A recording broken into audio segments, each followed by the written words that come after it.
여러분 안녕하세요, 롱장입니다. 오늘은 제 옛날 얘기를 하고자 영상을 켰습니다. 고민을 해봤는데요. 도움이 될 거라고 생각을 했습니다. 최근에 상승장이었잖아요. 그러니까 그런 관성 때문에 계속 상승 얘기하는 게 아니라 제가 생각하는 부분들이 있고 경험들이 있다. 이거를 말씀드리고 싶은 거예요.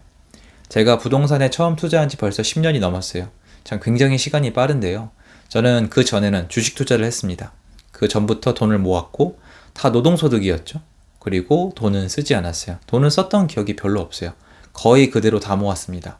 적금, 예금. 그리고 그렇게 돈을 모으면서 통장의 잔고가 늘어나면서 그렇게 사는 게 제가 배운 전부였어요. 그리고 전 그렇게 살았고 잘 살고 있다고 느꼈고요. 통장의 잔고가 늘어나면서 행복감도 느꼈고요. 적금이나 예금 이자가 들어오는 날은 굉장히 기분이 좋았지만 절대 쓰지 않았어요. 그러니까 누가 더 돈을 안 쓰나 대회라도 하듯이 살았던 것 같습니다. 쓰레기 봉투, 가로 세로로 이렇게 돌돌 말았던 기억도 예전에 있고요. 그리고 인근에 대학교 같은 식당 같은 데 가서 밥이나 김치를 퍼왔던 기억도 있습니다. 잘했다는 뜻은 아닌데요. 돈을 아끼기 위해서 어디까지 해봤냐고 물어본다면 저는 제가 할 수 있는 일은 다 해봤다고 생각을 하고요. 지금 생각해보면 제 시간과 에너지와 즐거움을 거의 다 포기했던 삶인 것 같습니다.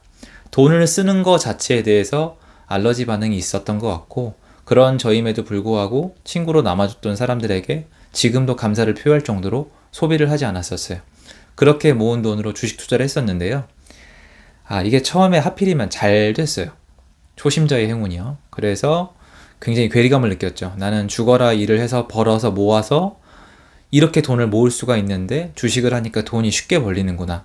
그때 느꼈던 감정을 지금 다 표현할 수는 없겠지만 그래서 있는 돈 없는 돈 다 끌어왔어요. 그런데 그게 잘 안 됐죠. 그래서 마음에 굉장히 상처가 남았고 당시에 직장 생활에 많은 영향을 받았고 감정적으로 굉장히 괴물이 되어 같은 것 같았어요. 그러니까 어느 날은 막 기분이 너무 좋고 어느 날은 막 우울증 환자처럼 막 빌빌거리고 이랬었거든요. 그래서 이 길은 내 길이 아니다라고 생각을 했던 것 같습니다. 그리고 또 생각을 했어요.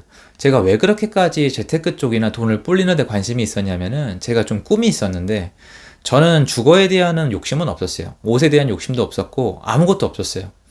좀 얘기하기 약간 좀 부끄럽긴 한데요. 그 당시에 꿈이 뭐였냐면 드림카가 아니고 여러분 꿈이에요. 꿈. 그냥 저는 그게 그냥 꿈이었어요. 아우디 TT 타는 거. 아우디 TT란 모델이 있어요. 그 당시에 한 6천 얼마 했던 거 기억하는데 아니다. 그 당시에 한 7천 그러니까 거의 1억 가까이 했던 걸로 전 기억을 하는데요. 좀 옵션을 넣으면은 그 차를 갖는 게 제 꿈이었어요. 그냥 드림카로 차가 그게 아니라 그게 제 드림이었거든요. 그런데 그거를 모으려면 너무 오래 걸리고 또 살 수가 없으니까 어떻게든 돈을 좀 불려서 그걸 가지고 싶었거든요. 어떻게 보면 목표의식은 있었고 나쁘게 보면 별 생각이 없었죠. 그런데 주식으로 모았던 돈을 좀 잃어버렸잖아요. 그러니까 정신을 못 차렸고 그 다음에 부동산을 하기로 했어요. 왜 그러냐면 부동산 중에서도 분양권이 돈이 된다는 얘기를 들었어요. 그때가 부동산이 한창 올라간 다음이에요, 여러분. 거의 상승의 마지막 지점이에요. 그땐 몰랐죠. 그땐 전혀 몰랐어요. 그런데 분양권에 투자를 했는데 그게 이제 그 다음에 이제 마지막이었는데 저는 그렇게 생각했어요. 분양권이니까 신도시니까 지하철 들어올 거니까 쇼핑몰 들어올 거니까 서울이랑 가까우니까 다 될 거라고 생각을 했는데 그게 올라가는 게 아니고요. 안정을 찾고 거래가 되고 전세가 같은 게 그러니까 그때는 이제 저는 세를 놓는다고 생각을 했는데 그런 게 안정을 약간 찾는데 4년이 걸렸어요. 상승을 하는데 6년이 넘게 걸렸고 그래서 저는 나중에 굉장히 좀 제가 시간이 지나면서 깨우친 것들이 있어요. 그게 뭐냐면 부동산을 여러분 잘못됐잖아요. 어마어마하게 힘들었어요. 그 고통은 겪어보신 분들이 알 거라고 생각을 해요. 왜냐면 주식은 그때 팔아버리면 됐잖아요. 어쨌건 주식은 내려갔을 때 팔리잖아요. 물론 그 마음도 정말 엄청 쓰라리죠. 그런데 팔리는데 부동산은 팔리지도 않아요. 그러니까 팔려면은 사람들이 생각하는 그 시세보다 훨씬 더 마이너스를 봐야만 팔릴까 말까요. 그러니까 일반 사람은 팔 수가 없는 거예요. 그게 전재산이니까. 저도 전재산이었거든요. 그러니까 자동적으로 버티게 돼요. 강제로 반자동으로 워렌 버핏이 되는 거죠. 그러니까 가치를 분석하기 시작하는 거예요.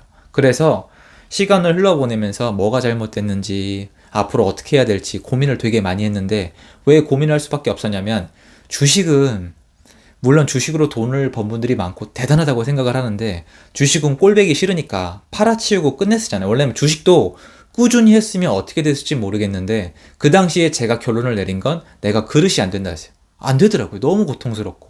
그런데 부동산은 제가 그릇이 된다고 느낀 게 아니고요. 방법이 없었어요. 그런데 계속 관심이 가잖아요. 여기 내 돈이 들어가 있으니까. 그래서 정말 4년은 어마어마하게 긴 시간인데 4년이 지나니까 회복이 되는 거예요. 그래서 저는 느낀 게 이거예요. 이게 제가 상승 마지막 지점에서 사서 이제 좀 이따 내려가기 시작을 했잖아요. 그러니까 거의 상승 끝에서 하락을 다 본 거예요. 하락 시장을 느끼고 나니까 이게 요런 컨디션에 있는 이런 부동산은 죽진 않는구나. 사람들이 그 당시에 제가 무슨 얘기를 들었겠어요. 하우스 푸어니 망하느니 다 망했느니 뭐 진짜 다 끝났느니 앞으로 부동산 뭐 다마신도시 된다느니 뭐 이런 얘기를 수도 없이 듣고 들은 날에 막 잠도 안 오고 이랬던 기억이 있어요. 막 하우스 푸어 책도 잘 팔리고 그럴 텐데 미치겠는 거예요. 방법이 없잖아요. 저를 포기할 수는 없잖아요. 그래서 어쩔 수 없이 버티면서 공부하게 됐죠. 그러면서 부동산이 약간 살아나게 되면서 요런 조건을 갖추면 망하진 않겠구나라는 생각이 들어서 전국에 제가 실패한 분양권의 조건이 안 갖춰지니까 제가 실패한 요건이 빠진 곳을 찾아 헤맸는데 사람들이 못 찾을 거라 그랬는데 제가 그래서 찾아낸 데가 저는 세종시예요. 세종시는 제가 갔을 때 제가 세종시를 빼고 제 평생 본 덤프 트럭보다 세종시 임장 다니면서 봤던 덤프 트럭이 더 많아요. 그냥 그러니까 황토 그냥 흙판에 덤프 트럭만 먼지 내면서 다니는 기억이 훤하게 나요. 정부 청사 짓는 때도 마찬가지였고 아파트가 20평대 아파트가 1억대였어요. 평당 분양가가 400만 원대, 500만 원대 이랬는데 그것도 미분양이 쌓였었거든요. 그래서 당시에 제가 투자를 하러 가니까 사장님들이 왜 왔냐?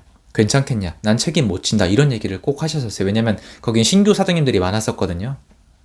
그럼에도 불구하고 과거의 경험이 있었기 때문에 겁은 났지만 진행할 수 있었고 그 이후로 시간이 지났는데 정치적으로 큰 이슈가 있었어요. 그런데 갑자기 전화가 쏟아지는 거예요. 나한테 팔라고. 좀 참았다가 다시 전화 받으면 돈 더 주겠다고.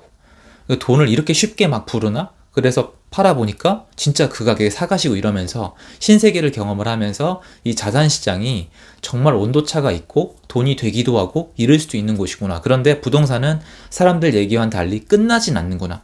흐를 뿐이구나를 제가 책이나 뭘로 느낀 게 아니라 제가 시작점이 산 꼭대기에서 시작을 했거든요. 그 다음에 내려가기 시작하는데 내려가는 동안에 점프를 못한 거예요. 겁이 나서. 그래서 지금 시장과 저는 비교를 해요.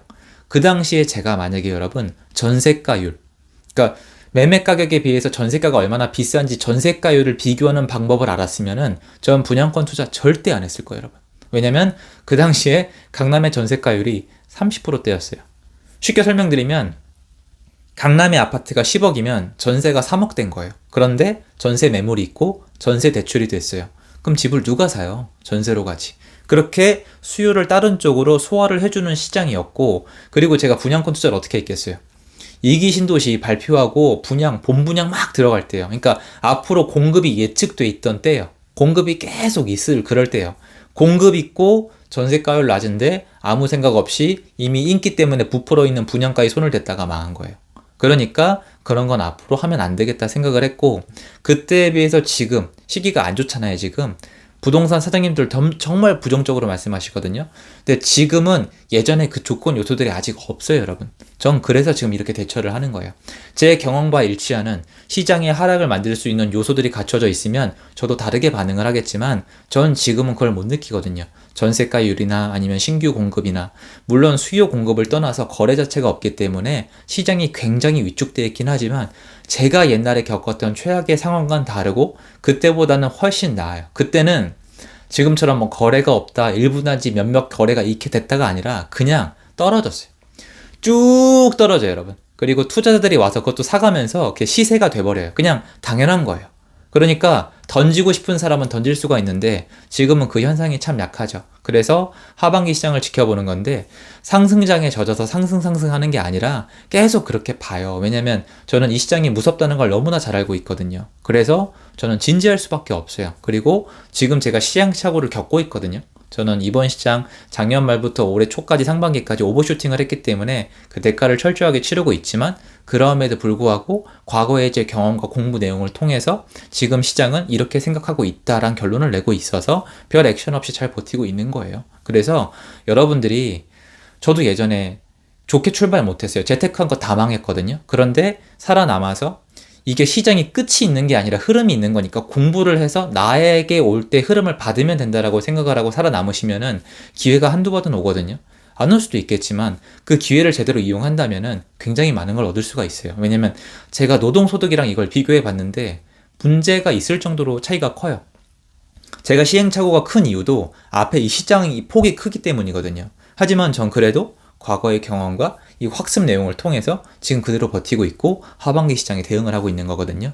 그래서 이 부분을 말씀드리고 싶고, 지금 시장에서 여러분이 힘들어하고 있다면 예전에 저를 생각해서 지금 어떻게 하는 게 맞을지, 어차피 탈출도 잘 안 되잖아요. 지금 매도가 잘 안 되니까. 그래서 진짜 지금 이게 여러분이 아무리 판단을 해봐도 이건 진짜 끝이다라고 생각해야 되는 건지 아니면 흐름 중에 하나인지 한번 잘 생각해 보시면 어떨까 말씀드리고 싶어서 제 경험을 공유했습니다. 도움되셨으면 좋겠고요. 제 영상 여기까지입니다. 감사합니다.